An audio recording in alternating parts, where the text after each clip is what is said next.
할렐루야. 4월 21일 2022년 목요 새벽 예배를 시작하겠습니다. 우리 모두 샬롬이시죠? 오늘 새벽 예배 제목으로는 솔선수범으로 보여준 지도자의 회개의 기도고요. 본문은 에스라 10장 1절에서 15절까지가 되겠습니다. 잠깐 기도하실까요? 귀하신 아버지 하나님 감사합니다. 오늘도 주님께서 주신 놀라운 이 시간, 주님께서 저희들에게 말씀하시고자 하는 그 말씀만을 저희들 마음속에 깊이 담아서 저희들의 실생활에 적용할 수 있도록 주님께서 인도해 주시옵소서. 예수님의 이름으로 간절히 기도드렸습니다. 아멘. 에스라가 하나님의 성전 앞에 엎드려 울며 기도하여 죄를 자복할 때 많은 백성이 크게 통곡하며 이스라엘 중에서 백성의 남녀와 어린아이의 큰 무리가 그 앞에 모인지라.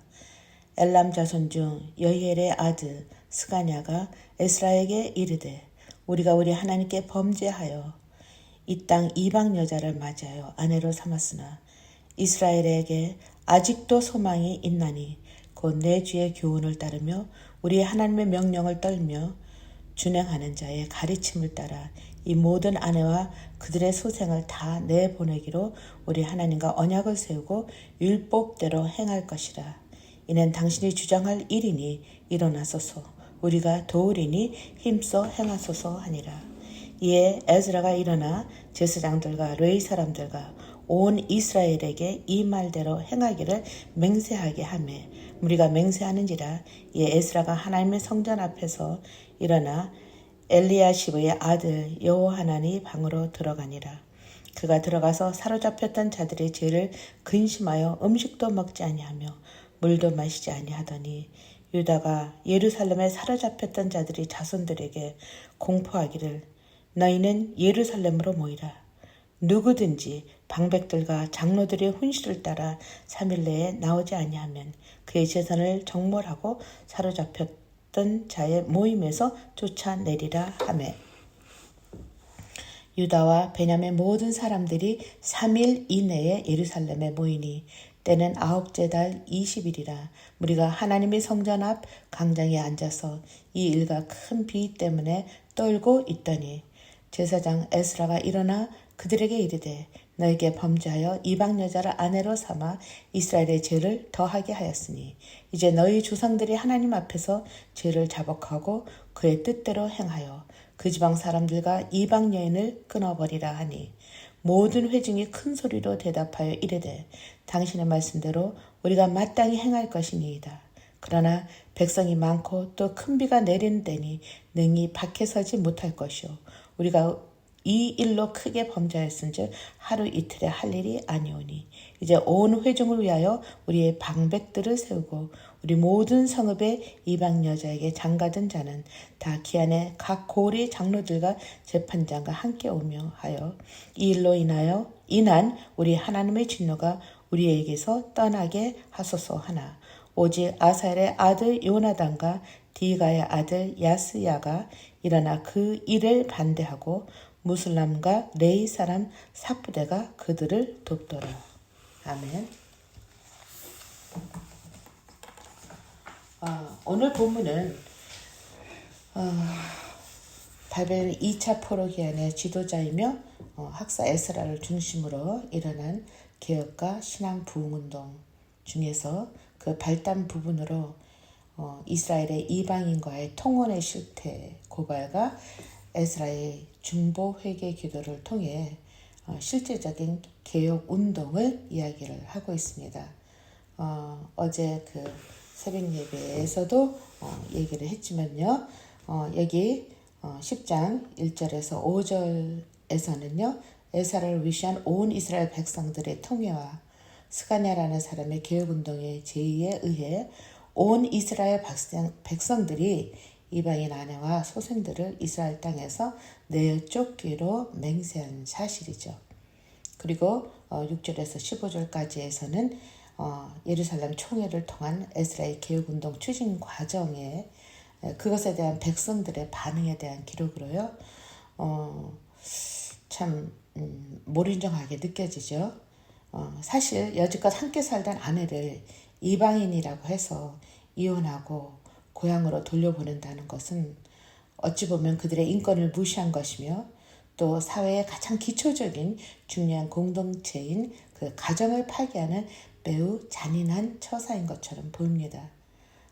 사실 우리 성경 역사 안에서도 이방인과 통혼한 모세도 요셉도 하다못해 그리스도 예수의 계보를 계속 올라가도 이 통혼으로 이루어지고 또 그것을 통해서 예수까지 낳게 되는 그러한 일이 있기는 있었습니다. 그렇게 볼 때 그런 점에서 본다면 이 형평의 원칙에서도 어긋나는 것처럼 보입니다. 그러나 특별히 이 장에서 특별히 이 에스라를 통해서 이 10장에서 통해서 이야기하는 이방인과의 결혼을 단죄하는 것은 이스라엘 백성들이 이방 족속과 통혼함으로써 이방인의 우상과 풍습에 물들게 되어 심각한 영적 타락에 빠지는 결과를 야기했기 때문입니다. 우리가 그 지혜의 왕 솔로몬 또한 그 각국 나라의 공주들과 그 정치적으로 그 어떤 그 약속을 이행하기 위한 결혼으로 인해서 1000명의 여자라고 하는 그런 여자가 있었죠. 마지막에는 그는 여호와 하나님과 멀어지고 밀곰 등을 우상 숭배하는 것으로 인해서 그의 행보가 참으로 한심했었다는 것을 우리가 그 열왕기상하를 읽어가면서 우리가 인식할 수 있었습니다. 사실 결코 순수한 혈통 보존과 배타적인 민족주의 근성을 고수하는 것이 아니라 선민 국가를 재건하고 여호와 신앙을 회복하기 위해 민족적 순수성이 그 보존이 불가피했기 때문에 어떠한 그 시대적인 요청이라고 생각을 했으면 좋겠습니다. 따라서 에스라는 이러한 시대적 상황과 현실을 직시하고 그러한 타락이 궁극적으로 가져다줄 하나님과의 단절과 그 결과로 임한 심판을 생각한다면 현재 그만한 아픔은 감수하지 않으면 안 된다는 그 결론을 내리게 됩니다. 그래서 당시 무너졌던 이스라엘을 다시 재건하여 선민으로서 여호와 하나님을 향한 신앙을 다시 회복해야 했던 중요한 시점이었기 때문입니다. 이에 반하는 행동이 가져올 부정적인 영향이 그 어느 시대보다 큼을 직시했었기 때문에 에스라의 조치는 더욱더 강경할 수밖에 없었다고 봅니다. 특별히 모세율법 신명기 7장 1절에서 5절에 그 이방인과 통혼을 금하였던 것을 강조했을 것이고요.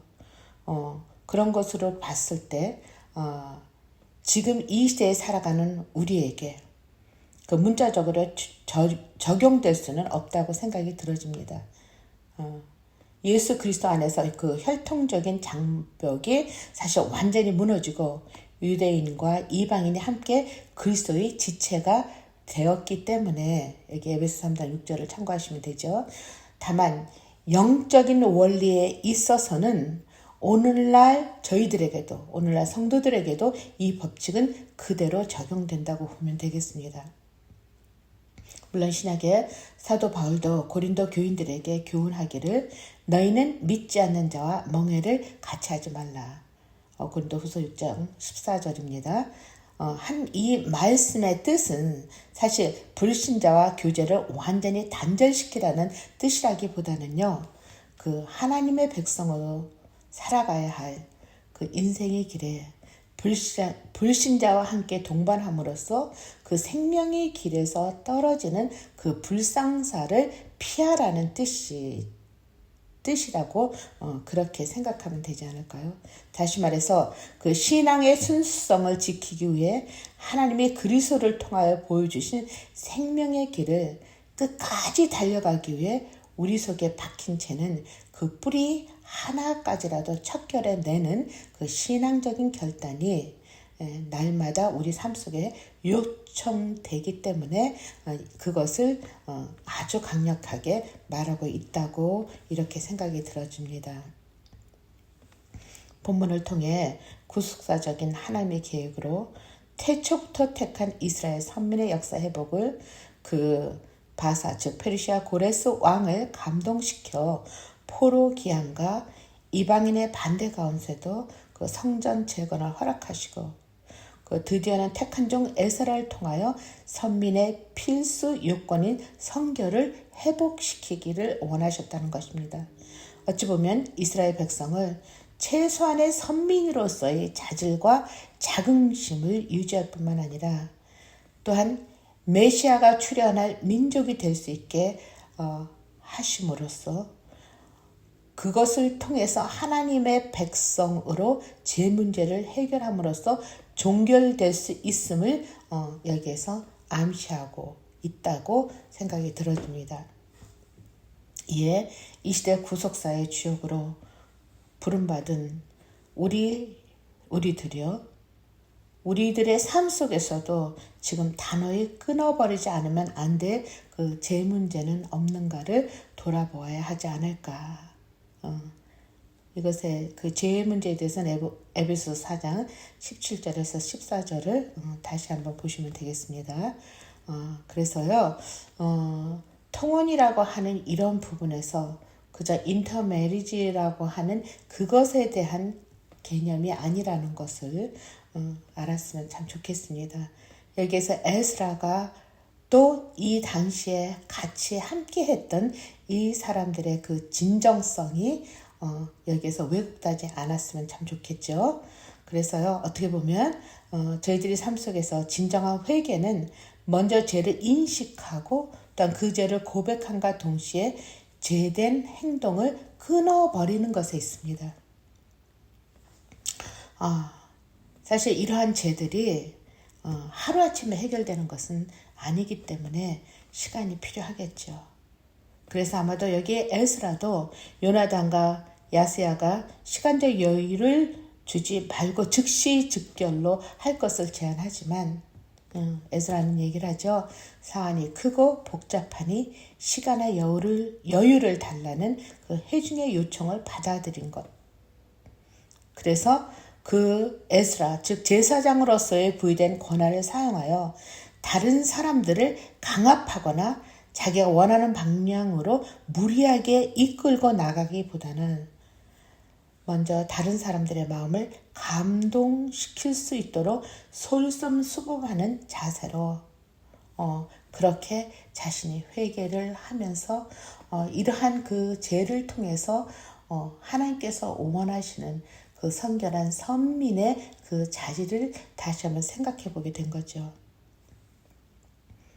그래서요, 우리 예수님도 우리가 계속 주님의 품으로 돌아올 것을 그 어떤 죄든지 그리스도 예수의 이름으로 고하고 또 용서를 구하며 또 그것으로 말미암아 그의 근본된 그 죄에서 물러서고 그것을 끊는다고 한다면은 사실 저희들이 끊으려고 하는 그 노력의 자세를 얘기하는 거지 저희들이 완전히 끊었다 어쨌다 이렇게 사실은 얘기할 수도 없죠. 왜냐하면 저희들이 너무 약하기 때문에요. 그래서 성령께서 저희들을 도우시고 또 그것으로 말미암아 죄와 단절될 수 있도록 저희들을 정결하게 성결하게 성화시키는 그런 과정을 저희들에게 주신 것입니다.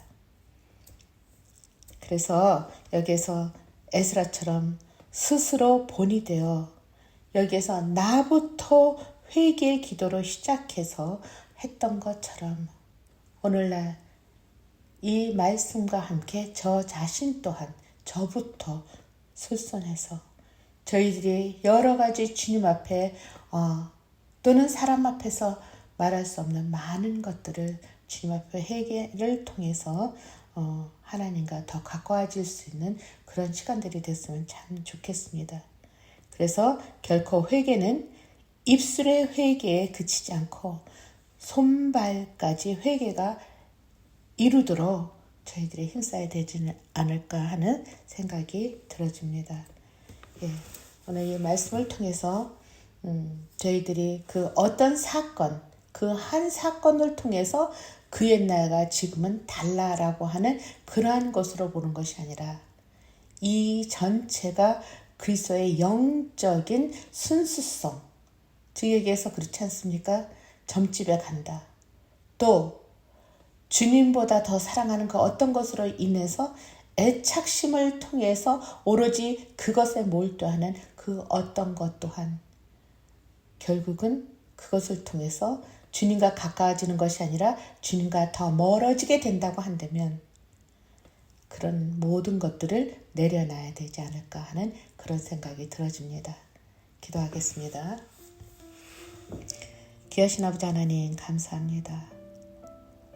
오늘도 하나님의 사랑 안에 학사 에스라를 통해서 다시 한번 저희들의 삶 속에서 하나님과 거리를 두며 하나님과 단절되는 그 어떠한 사건들이 저희들에게 있다고 한다면 저희들의 입술로 고백하기 원합니다. 고백할 뿐만 아니라 그곳에서부터 멀리 떨어져나 완전히 단절됨으로 죄가 저희들을 사로잡지 않도록 주님께서 인도해 주시고 이끌어 주시옵기를 간절히 간구하고 바라옵나이다. 특별히 이 시대 전쟁이다. 우크라이나 사건이라든지 또는 정치계의 여러 가지 많은 것들 하물며 코로나 이런 모든 것들까지 해도 숨어있는 여러 가지 말할 수 없는 정치적 쇼에 저희들이 함몰되어 가지 않도록 주님께서 인도하실 뿐만 아니라 주님의 뜻에 맞게 살아갈 수 있도록 우리 종교 지도자들, 정치 지도자들 모두가 솔선해서 주님 앞에 무릎 꿇고 기도하는 그런 당대의 시대에 그 에스라와 사람들처럼 저희들도 그렇게 주님 앞에 고백하는 놀라운 시간이 됐으면 참 좋겠습니다.